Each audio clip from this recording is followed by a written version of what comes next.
La passion et les rêves sont comme le temps. Rien ne peut les arrêter. Et il en sera ainsi tant qu'il y aura des hommes prêts à donner un sens au mot liberté.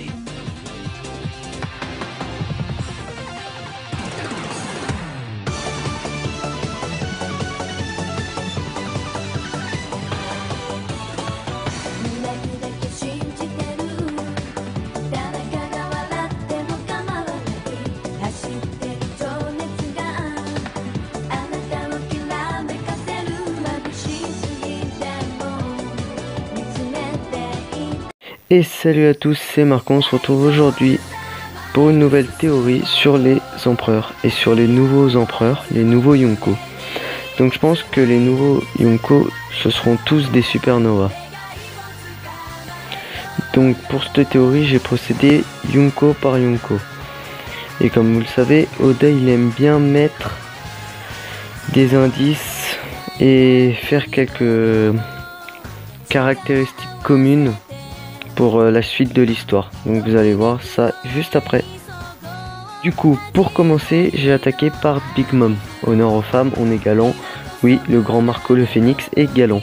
Donc, j'ai commencé par Big Mom et je pense que ça sera Jewelry Bonnie qui va remplacer Big Mom. Déjà, parce que c'est une femme. Et Oda laissera pas les hommes autant dominer sur le monde de One Piece, donc c'est forcément une femme qui remplacera Big Mom. Et c'est donc Jewelry Bonnie parce que c'est la seule supernova femme. La seule femme qui fait partie des supernovas. Ensuite, il y a les cheveux roses. Donc déjà là les 2 points ça fait dire... Enfin surtout le premier point c'est une grosse caractéristique que ce soit une femme. Après les cheveux roses bah... c'est comme je disais c'est des petits indices qu'Oda aime bien mettre. Après elle aime manger aussi comme Big Mom. Elles ont toutes les deux un fruit de type Paramecia. Pour Jewelry Bonnie c'est par rapport à l'âge, on sait pas encore le nom. Et pour Big Mom on sait pas encore ce que c'est. Et franchement je vois pas une autre personne à ce titre à part Jewelry Bonnie. Comme j'ai dit tout à l'heure parce que c'était une femme. Puis je vois pas qui c'est qui pourrait remplacer Big Mom à la place de... hormis Jewelry Bonnie, je vois que elle quoi. Donc voilà, je pense, enfin c'est les seuls points que j'ai trouvé pour Big Mom. Je trouve qu'ils sont déjà assez convaincants. Et donc ça me réconforte dans mon idée que c'est Jewelry Bonnie qui va remplacer Big Mom. Deuxième Yonko, on passe à Kaido. Kaido je pense qu'il va se faire remplacer par Urouge. Urouge c'est un personnage qu'on connaît pas encore tout l'étendue de ses pouvoirs. On sait qu'il peut modifier sa masse et sa taille, sa masse musculaire, mais on connaît pas toute l'étendue de ses pouvoirs. Ensuite, ils sont tous les deux énormes. Mais c'est des monstres, ils sont géants, c'est des monstres ces deux-là. Ils sont vraiment énormes. Ensuite, on sait qu'il y a un lien. Enfin, on l'a deviné. Parce que quand Kaido il a voulu se suicider en sautant de l'île Céleste, il y avait Urouge. Et avant que Kaido saute, Urouge a prié pour Kaido. Et on voit que avant qu'il saute, Urouge quand il lui dit qu'est-ce que tu fais là, déjà ça veut dire qu'il le tutoie. Et on sent qu'il y a un lien quand il parle avec lui. On le sent. Surtout dans l'animé en plus, on le sent encore plus. Et je suis sûr qu'il y a un lien entre les deux. Et ça risque d'être vraiment énorme quand on va découvrir ça. Troisième Yonko, on passe à Shanks le roux, Shanks le gitan comme dirait le grand seigneur Ryo Sensei. Shanks je pense qu'il va se faire remplacer par Eustace Kid, dit Captain Kid, pardon, excusez-moi. Donc déjà ils sont roux tous les deux. Bon ça je suis d'accord c'est un petit point, mais bon. Je trouve que Kid il a énormément été mis en valeur sur l'île des Sabondi. Et je pense que ça va être un personnage qui va avoir un rôle très important. Je pense qu'il aura même un rôle très important pendant, enfin pas à 2 endroits mais à 2 reprises, voire plus. Première reprise avec Kaido, parce qu'on sait qu'il est retenu par Kaido. Deuxième reprise avec Shanks, où je pense donc qu'il va passer à la place de Shanks, ce qui risque battre Shanks, donc ce qui risque d'énerver Luffy, je pense, peut-être. Et à la Grande Guerre, à la fin de One Piece. Donc si vous savez pas de quoi je parle, allez voir ma théorie sur la fin de One Piece. Et je vous spoil pas plus. Donc ouais, sur les 3 points là, je pense qu'il aura un rôle très important. Ensuite, il a une prime de 470 millions de berry après Ellipse. C'est vraiment une somme très importante. On ne connaît pas encore la somme de Shanks, la prime de Shanks, mais je pense qu'il a vraiment la prime pour être un grand empereur, un Yonko. Ensuite, on sait qu'il veut la tête de Shanks, parce qu'il a fait une alliance avec Apu et Hawking pour avoir Shanks. Parce que on se demandait si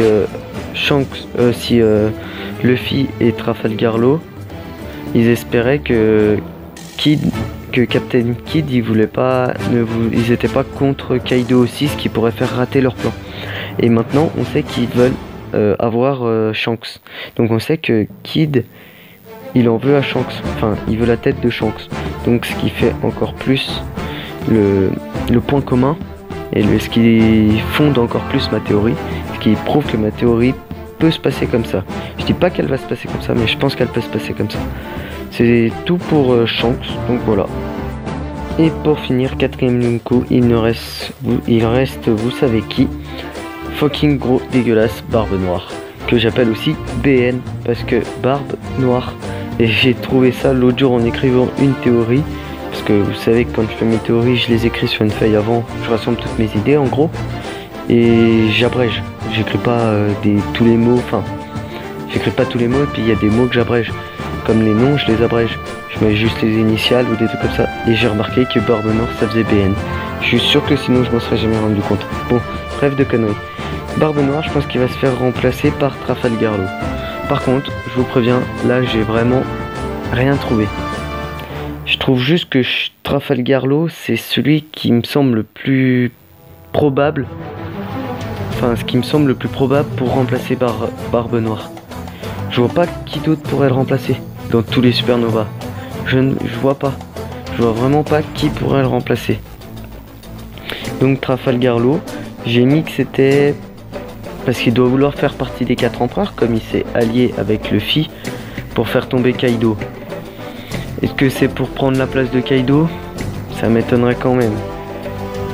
Donc je pense quand même qu'il doit vouloir faire partie des 4 Yonko. Après, ce qui m'embête un peu, c'est que Shanks,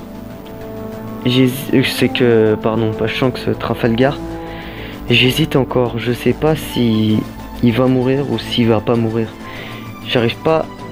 J'ai regardé plusieurs théories et j'arrive pas à croire aux théories. Il y a des bons arguments. Ce qui pourrait se passer, ce qu'ils disent, ça pourrait être vrai. Ça pourrait se passer comme ça, mais moi, j'arrive pas à y croire. Je pense que il mourra pas. En plus, c'est mon coéquipier, Law. S'il meurt, qu'est-ce que je vais faire, moi? Qu'est-ce que je vais faire tout seul? Je vais devoir tenir la chaîne tout seul, j'y arriverai pas. Donc ça ferait fermeture de la chaîne et déception pour tous nos abonnés, pour vous nos abonnés, pour vous. Non, je rigole. Non, sérieusement, je sais pas. Je vois pas Law mourir, mais ça fait partie d'une autre théorie. Je sais pas si je vais la faire encore, j'hésite. Mais c'est tout ce que j'ai trouvé pour Barbe Noire et Law. Dites-moi si vous avez d'autres arguments pour me prouver que les deux là que Law va remplacer Barbe Noire, ou si vous pensez que c'est quelqu'un d'autre qui va remplacer Barbe Noire. Dites-moi ça dans les commentaires. Donc voilà pour cette théorie sur les futurs Yonko. Hormis pour Trafalgar Law, tous les autres ça tient debout. J'ai trouvé les arguments pour, mais Barbe Noire et Trafalgar Law, j'ai vraiment pas trouvé. Dites-moi dans les commentaires, surtout n'hésitez pas, soyez constructifs, même si c'est pas constructif, même si c'est juste une idée qui vous est passée par la tête comme ça, dites-le moi. Mais, ne soyez pas agressif ou n'insultez pas. Donc voilà, donc c'est tout pour cette théorie, j'espère qu'elle vous aura plu, et n'oubliez pas, abonnez-vous, salut!